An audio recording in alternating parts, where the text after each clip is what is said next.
आजकल अधिकतर आदमी इस डिल्यूजन में रहते हैं कि वो आज़ाद हैं, वो फ्री हैं, they can go wherever they want. पर ऐसा नहीं है। मैंने 2 दिन पहले एक ऐसे आदमी को देखा जो कि आज़ाद होके भी एक जेल में है।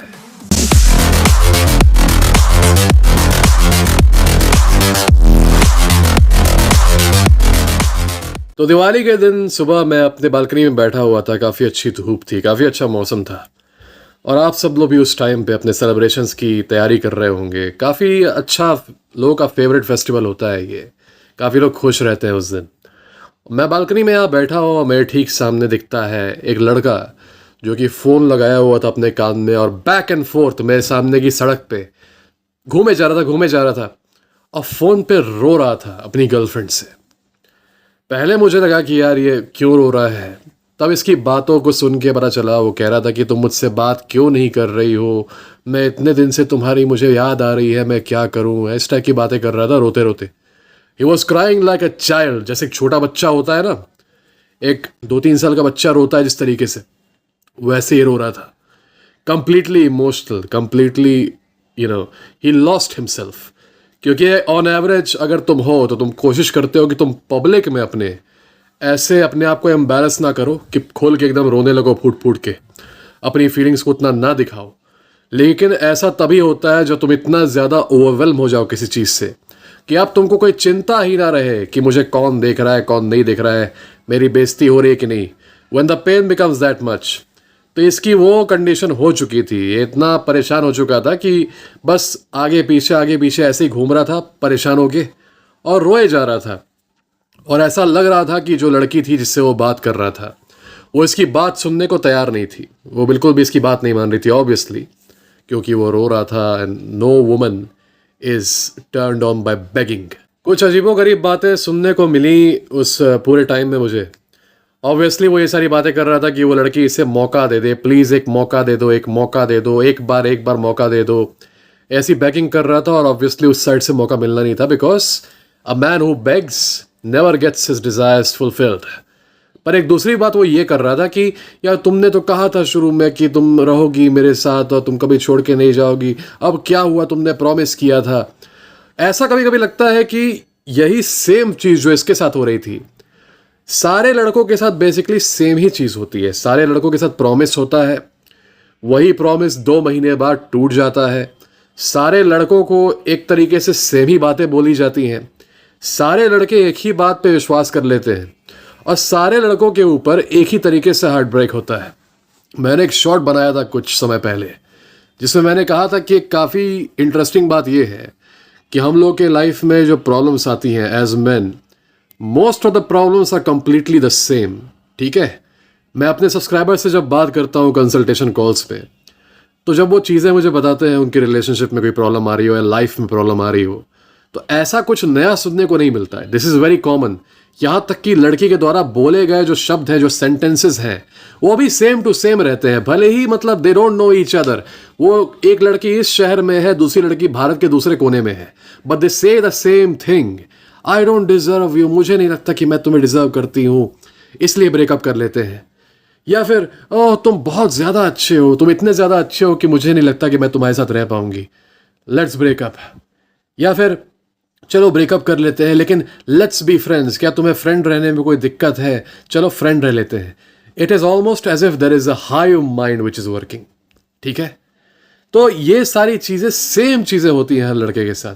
कुछ लड़के इससे स्ट्रेंथ से डील करते हैं और कुछ लड़के कमज़ोर पड़ जाते हैं इसके पीछे, जैसे कि ये लड़का पड़ रहा था। इस इंसिडेंट से मैंने एक चीज़ रियलाइज़ की कि जब एक लड़की के पास इतनी पावर है कि लड़का चाहे कितना भी ज़्यादा पर्टिकुलर रहे अपने ऑनर को लेके, कितना भी ज़्यादा इमोशनली कंट्रोल्ड रहे, ठीक है, और कितना भी ज़्यादा, क्योंकि उस लड़के को मैंने अपने घर के सामने कभी नहीं देखा था इससे पहले, मैं पहली बार उसे देख रहा था, है ना। और आज जब वो आया भी सामने मेरे घर के तो रो रहा था छोटे बच्चों की तरह, और लोग भी उसे देख रहे थे, कुछ लोग उसे देख के हंस रहे थे।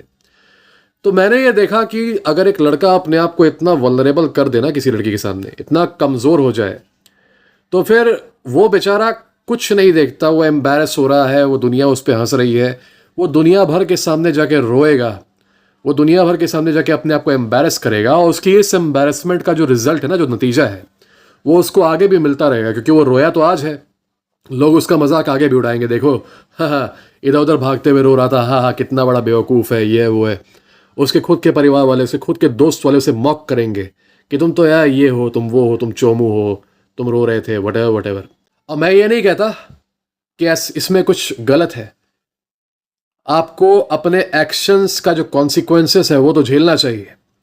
अगर आप कोई काम ऐसा कर रहे हैं जिससे आपको एम्बैरसमेंट आए, तो ऐसा तो है नहीं कि आपके ऊपर कोई रिमोट कंट्रोल लगा के आपसे करा रहा है।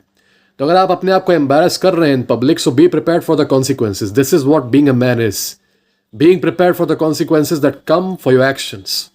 तो ऐसे में मैं उससे कोई दया वाली बात नहीं कर रहा कि नहीं वो रो रहा है पब्लिक में तो लोगों को आके उसे अरे बाबू करके सहलाना चाहिए। नहीं नहीं नहीं नहीं, दुनिया तो वही रहेगी ना जो दुनिया है। तुम्हें कोशिश करना चाहिए कि तुम्हें, एक तो समझ लो लाइफ में बहुत बड़ा कोई क्राइसिस आ गया, तबाह हो गए तुम, सब कुछ खत्म हो गया, कोई भूकंप आ गया या कोई डिजास्टर आ गया या किसी लव्ड वन पास्ड अवे, ऐसे में रो रहे हो, people understand. You are crying for a girl who does not even care about you. बातों से लग रहा था girl didn't care about him, बल्कि उसे एंजॉयमेंट हो रहा था कि ये लड़का रो रहा है उसके लिए। एक तरह का सिक प्लेजर मिल रहा था, सेडिस्टिक प्लेजर मिल रहा था कि देखो मेरे लिए इतना ज्यादा तड़प रहा है। दिवाली के दिन जब मैक्सिमम पीपल मजे करते हैं, एंजॉय करते हैं, खुश रहते हैं, उस दिन इस लड़के को सुबह इसने रुला दिया। तो जब मैं कहता हूं all the guys become strong, become emotionally cold, this is what I mean by this. I do not want you to cry on the mornings of Holi, I do not want you to cry on the mornings of Diwali. हमें नहीं पता कि तुम कितने भी ज्यादा emotionally तुम्हें पसंद है इमोशंस को बाहर निकालना। मैं नहीं चाहता कि तुम रो अपने खुद के जन्मदिन पे किसी ऐसे के लिए जिसे तुम्हारी घंटा भी चिंता नहीं है। ये लड़का एक एग्जाम्पल था, ठीक है, जो कि काफ़ी अजीब बात थी कि दिवाली के दिन आके ये इस तरह से बेगिंग कर रहा था, रो रहा था। वैसे मैंने ऐसे केसेस बहुत सारे देखे हैं, guys who think that they will cry and the girl will listen, क्योंकि फिल्मों ने बताया है ना उन्हें। और लड़कियां बोलती भी हैं कि मुझे पसंद है वो लड़के, मुझे वही लड़के पसंद है जो रोते हैं, जो अपने इमोशंस को बाहर निकालते हैं, जो वल्नरेबल होते हैं मेरे सामने। ये भी कहीं से सुना होगा या फिर इसने फिल्मों में देखा होगा, और इसने सोचा कि छोटे बच्चे की तरह रो दूंगा इसके सामने तो ये पिघल जाएगी और फिर ये मेरे साथ वापस आ जाएगी। जितने ज्यादा कोल्ड तुम नहीं हो, उससे 10 गुना ज्यादा कोल्ड वो है अगर तुमने उसको अपनी वीकनेस दिखा दी तो। तुम हो सकता है रोने पे पिघल जाओ, तुम्हारे रोने पे वो कभी नहीं पिघलेगी। जिसको भी इस बात पे विश्वास ना हो रहा हो, क्योंकि कुछ ऐसे कमेंटर्स आते हैं मेरे चैनल पे कभी कभी जो यही रोना रोते हैं कि भाई अगर अपनी गर्लफ्रेंड और अपनी वाइफ के सामने रो नहीं सकते तो फायदा क्या फिर गर्लफ्रेंड और वाइफ बनाने का, मुझे तो रोना है, मुझे तो रोना है। Listen you little weakling, if you want to try it, if you want that fantasy world in which you cry in front of your girl and the girl still respects you, go ahead, try it, जाके experiment करके देख लो। मैंने तो तुम्हें रोका नहीं। मैं नहीं कह रहा कि इस चैनल पे हर चीज गॉस्पेल ट्रुथ की तरह सुनो, जो मैं बोल रहा हूं उससे जाके ट्राई कर लो, है ना। तुम्हें ट्राई करना चाहिए, तुम्हें हर चीज एक्सपेरिमेंट करना चाहिए वर्ल्ड में और देखना चाहिए कि तुम्हें नतीजा क्या मिल रहा है। ऐसा नहीं कि बस आंख मूंद करके विश्वास कर लो। Go and try and find out the consequences, okay. मेरा यह मानना है the world and the nature will not change, but even then acting the right way we can dominate it. कुछ लोग पूछेंगे कि भैया आपने उस लड़के की हेल्प क्यों नहीं की। तो मैं कोई चैरिटी नहीं हूं, मैं हेल्प उसकी करता हूं जो खुद अपनी ज़रूरत से ये चैनल खोजते हुए यहां पहुंच जाता है, ठीक है। और वो पहुंचता है वही है इस चैनल पे जिसे ज़रूरत होती है असली में लाइफ की। जब तक किसी शख्स को किसी चीज़, किसी सपोर्ट की ज़रूरत ना हो, है ना, तो वो कितना भी सफ़र कर रहा हो, अगर उसे वो ज़रूरत नहीं फील होगी कि I need to fix this, क्योंकि वो तो परसुएड करने में लगा हुआ था। मैं तो ये उससे बोलूँगा नहीं कि उसके पीछे हाथ पैर जोड़ो, उसके पैर पकड़ो। मैं तो उल्टा बोलूँगा इसका, जब तक उसे ज़रूरत नहीं महसूस होगी, he will not be prepared for the knowledge that I give, not at all. Plus, I'm not a charity. All those people who are coming to my channel, I only help them. I don't really care about anyone else. ठीक है? Charity can be done by someone else, someone better than me. Till then, guys, I hope you learn something from this. I don't like seeing men on Diwali crying like this on the streets. 20-22 साल का आदमी था, ऊपर से I also don't like कि people were laughing at him. लेकिन दुनिया दुनिया है, you act a certain way and the world will react a certain way. But guys, I have one request, one order, whatever you want to understand it. अगर मेरे follower हो इस channel पे, I do not want you to cry ever, especially when it has to do with relationships. ठीक है, I want you to completely throw this thing out of you. Exceptions exist करते हैं. तुम्हारे कोई family member, God forbid, they pass away और your pet passes away.